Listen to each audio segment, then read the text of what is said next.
Transforming inspiration, purposeful passion, spreading the word of God with love, a gift to all nations, an eagle flying high above, watching over us, watching over us. Emmanuel Makandiwa, inspiring people, sharing love.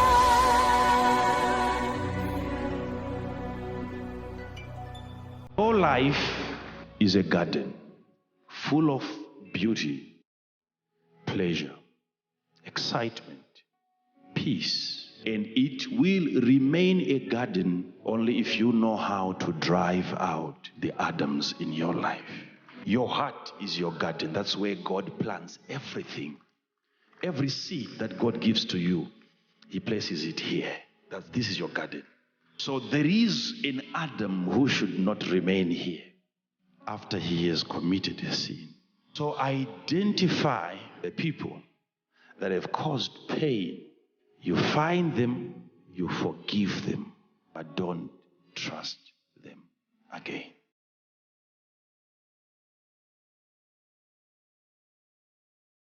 Your best friend, this is my best friend. Why? Why?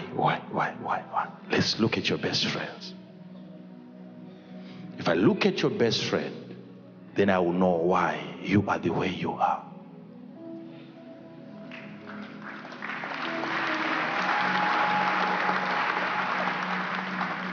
It's better for you to have 3 friends that could even be as poor as you are, but they have the desires that you have,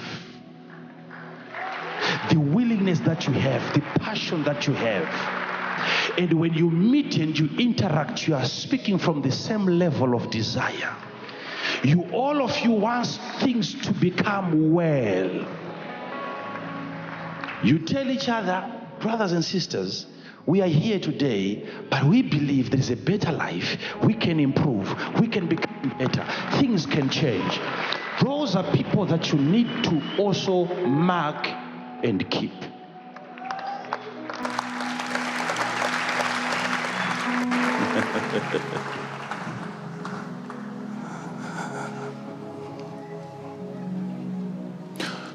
So, mark those people and avoid them. And those people are not going to allow that to happen, remember?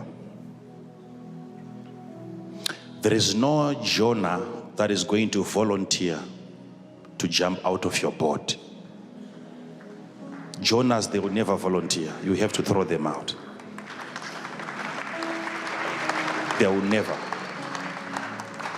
You don't pray them out, you throw them out. And some of them, God himself did not remove Jonah from the boat. It was the owners of the boat who made the decision after prayer. They prayed to the God of Israel and said, please, this blood shall not be placed upon our lives. And after praying to God, God did not remove their Jonah from the boat. They went ahead and carried the Jonah who had caused the havoc, and they cast him into the sea. And there was peace in their lives because of the absence of one man. If there are waves in your life every day, every morning, every evening, waves, identify the Jonah who is in your boat. Identify him. Identify him. Identify him. Identify him.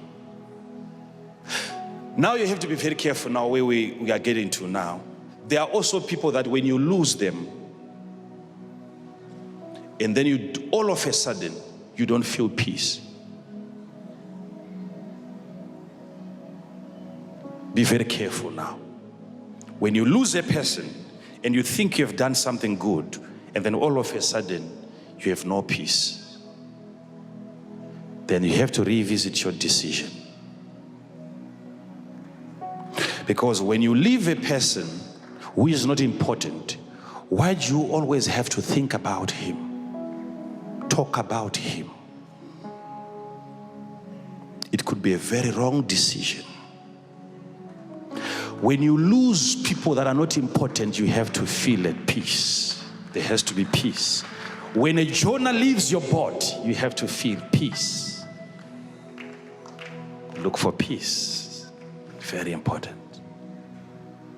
Not artificial peace, real peace. Real peace.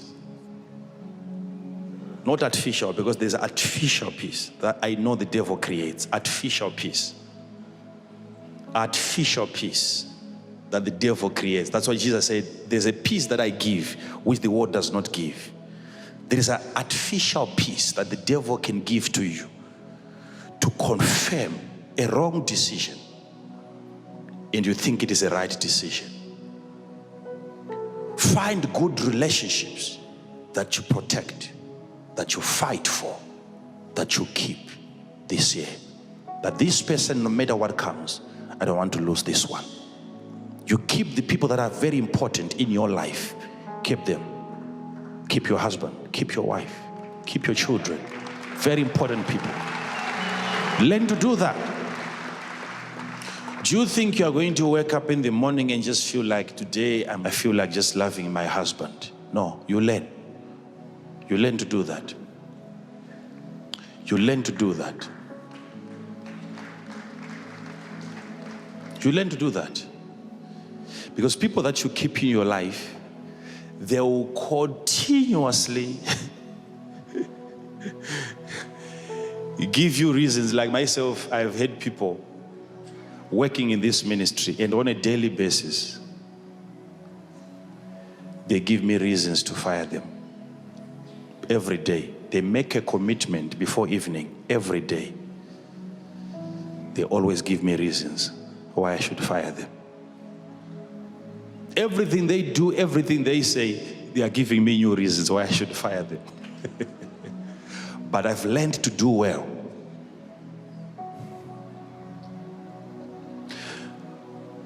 If your wife is here, if your husband is here, or maybe at home, you make a deliberate decision that I'm going to learn to love him. No matter what. You look at him physically, he's disqualified. There's no reason why you should say, I have a husband. But then you have to learn to do well. Learn to do well.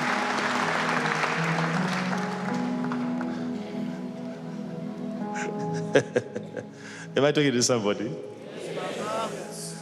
So it's a fasting that I'm teaching you now. Where you fast not sadza, you fast people. You fast conversations. You fast places.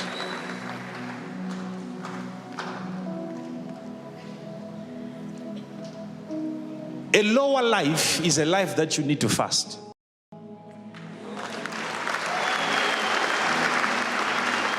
I'll go for greater life. Are you following this? Little money can be fasted. Useless sermons can be fasted. Unhelpful churches can be fasted. Anything that brings you down, you have to fast it. Avoid it. Evil communications corrupt good manners. What is bringing you down? What is eating up your energy? If for 2 months you were determined, running, wanting to achieve something, and all of a sudden you lose interest, there is a person who walked into your life and said something, Who is that person who diverts your focus every time? Who is that person that after talking to him, you have to pray for the next 4 hours to recover? Who is that person? Who is that person?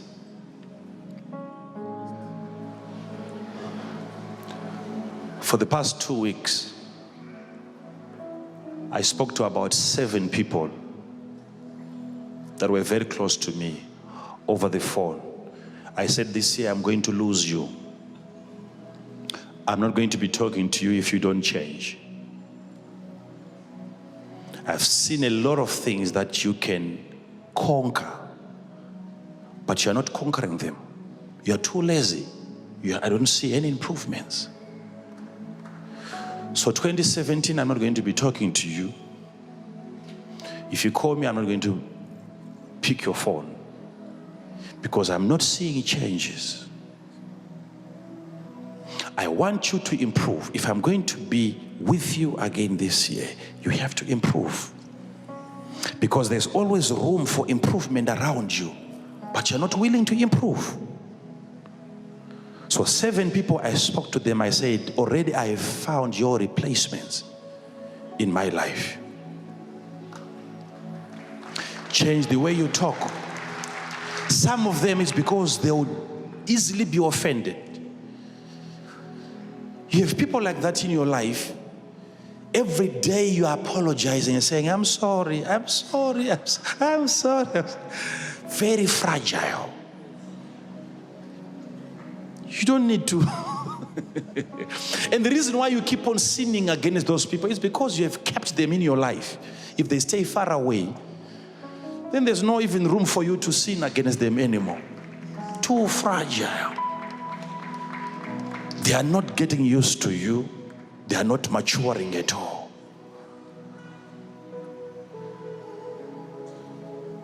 There are people like that. If you're going to have a party, you need to invite them. Even if you know that they're not supposed to be there. But because of the questions that are going to come after that, how can you have a party and you didn't? People that impose themselves on others. I was supposed to be there. You know I'm your best friend. No, friendship is not like that. That's terrorism. It can't be like that.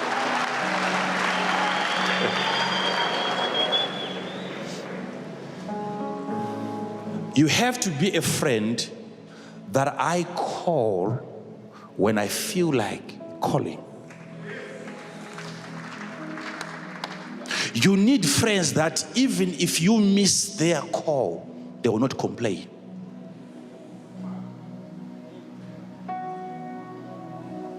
You miss their call, the day that you pick it, you have 3, 4, 5 minutes of justifying yourself every time why you didn't pick it.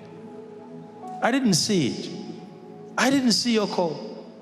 It wasn't just a call. I even texted you and it delivered. Worse if it is WhatsApp. It's showing here that you have opened it. I can see that you have.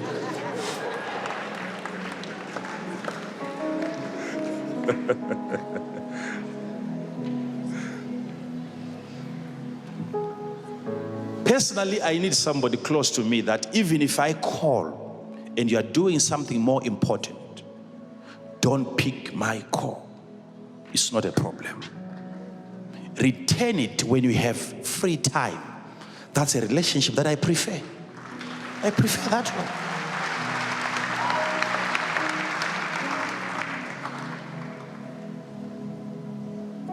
I prefer that one. That's me. You know, I know, Doc here, he knows that. I have told him what I like. I said, you are a doctor. Most of the times you are in the theater, operating on patients. If I call you during that time, don't pick my call. I've told him that. I'm placing value on the work that he's doing. I have to contribute. I have to support his career. That's what friends must do. Don't bring him down. Don't bring yourself down. participate in the prosperity of the people that you love. I cannot imagine doctor removing gloves trying to answer my, and somebody's on the life support machine. Just because this is prophet who wants to talk to me. And we're talking about different other issues, maybe projects to do with the health department. All in the name of, I cannot ignore prophet's call. It's not every time that I'm prophesying. Maybe I just want to chat with him. But there's an important matter on the table which I need to place value on. There is life on stake. Somebody can die whilst we are laughing on the phone. Anyone who doesn't support your vision, don't have that person in your life this year.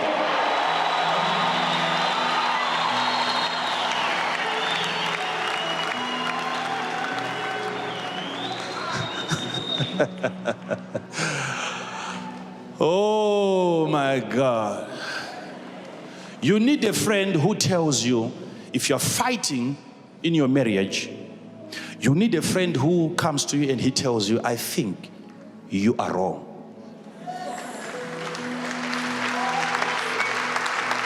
But in most cases, those are the people that we chase away.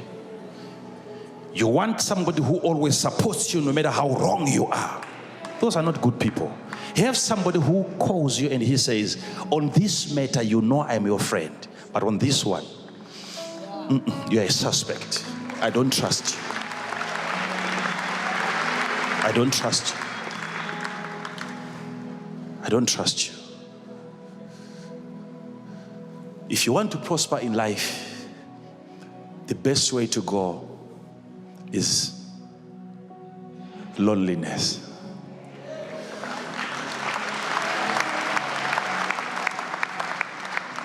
Are you willing to be alone? Prosperous people, they don't have a lot of friends.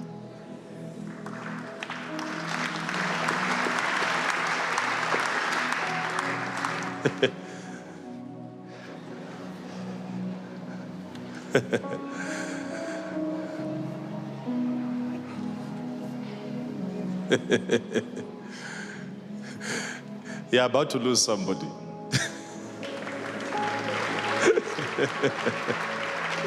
Or somebody's about to lose you. I want to see those people around you. What are they saying? What sort of help are you getting from them?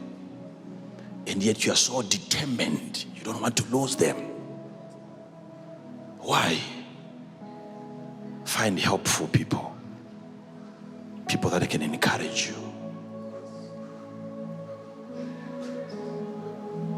Very important. We are in a couple service here.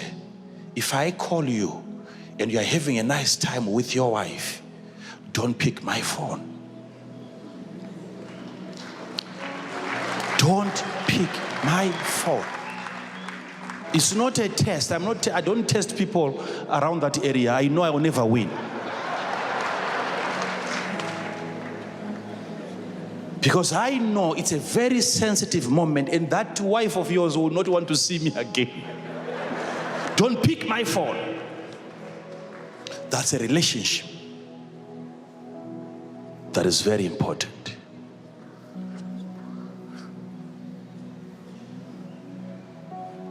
Those are relationships that you need to keep.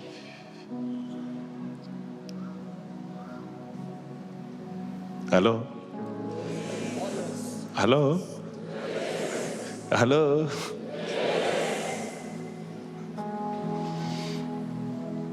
There are people that have served very well, even in this ministry. Some of them, I release them to go on holiday. And some of them, they say, but you see, I can't be there for 2 weeks because there is a Sunday in between. I have to attend every service. I said, no. No. I'm not a religious person. I'm a spiritual person. Go and rest.